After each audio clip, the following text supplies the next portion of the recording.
Numero kan mga estudyanteng nagpalista sa early registration kan Department of Education sa Camarines Norte nagbaba subuot para sa school year 2022-2023. Uyan report ni Jessica Kalinog.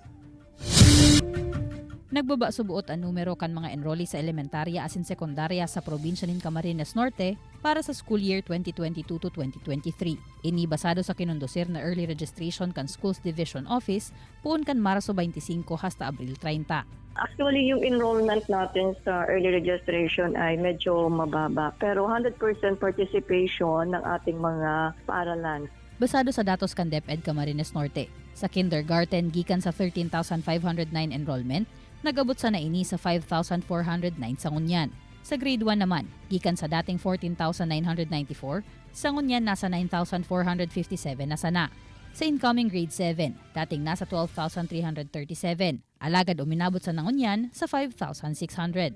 Mantang sa grade 11, gikan sa dating 7,816 enrollment, ngunyan nasa 3,998 na sana.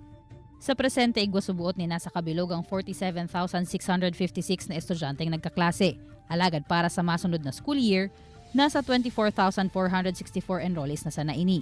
Mientras tanto, kung hihilingon kadaklan subuot sa mga estudyante sa hababang level, ang mas interesado sa face-to-face classes. Kung kaya dakol ang mga enrollees sa kindergarten as in grade 1. Ang lagi kong tanong sa mga estudyante, saan kayo mas masayang mag-aral? Sa bahay o dito sa paaralan?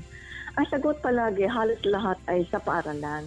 Sa ibong kaini padagos ang pag-enkaminar kan Schools Division Office sa mga magurang asin estudyante na ipadagos ang sa indang pag-aadal, katabang ang sa inda mismong ahensya. Ini si Jessica Kalinog, Balitang Bicolandia.